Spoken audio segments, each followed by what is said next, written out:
I've been asked many times about what it's like to live inside of a haunted house. Now, I was born and raised in one, so my perspective is a little different than most. Everything that happened there seemed quite natural to my universe. I didn't know any better. My older siblings who had moved into the house, when they were old enough to know about ghosts, kind of understood what was going on. The home was built in the mid-1700s, and it was fortified to be protected against some of the native people who were not real pleased with them being there. This was in Northern Virginia. During the Civil War, a Quaker family had to exit the house because the North took it over to use it as a fort and a field hospital. And at some point during the war, the South took it back over, used it for the same purpose, so both sides had died in this home. Originally, the home was called the Springfield because it sat atop of a spring. I think this was part of maybe some of the alchemy that made this quite a haunted home. When my family moved in there in the early 60s, we had heard a few stories, but my parents were both skeptical until we were a few months into living there, and then they realized, okay, we've got to figure out how to prepare the children for this. Well, it wasn't a problem for me because I was a baby.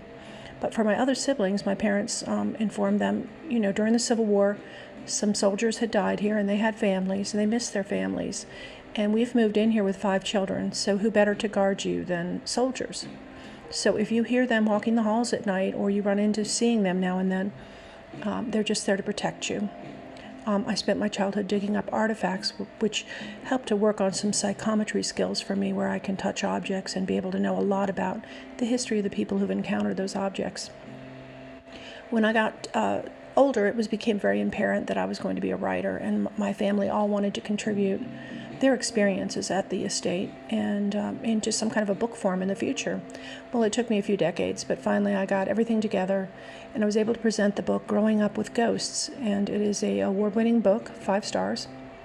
The book is a complete and thorough account of what my family all experienced in this haunted estate. It was considered one of the more haunted homes in America at the time. It was often in the news. Kids at school talked about it a lot. It ended up on some television specials and things too, because it was very haunted, not just the home, but all of the outbuildings and the property as well.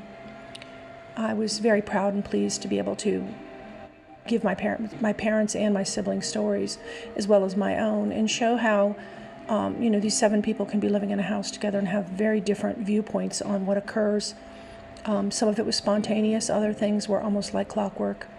But the land was just as haunted as the house, which says, I think, a lot about what it had seen in terms of battles and death. And it was a very magical place to grow up. And I am very pleased that I had that experience and that I have a better understanding of how the worlds relate. It doesn't threaten me. It makes me curious, which is why I have the blog Ghost Hunting Theories. And I cover everything paranormal there. A lot of hypotheses, a lot of wonder about the universe.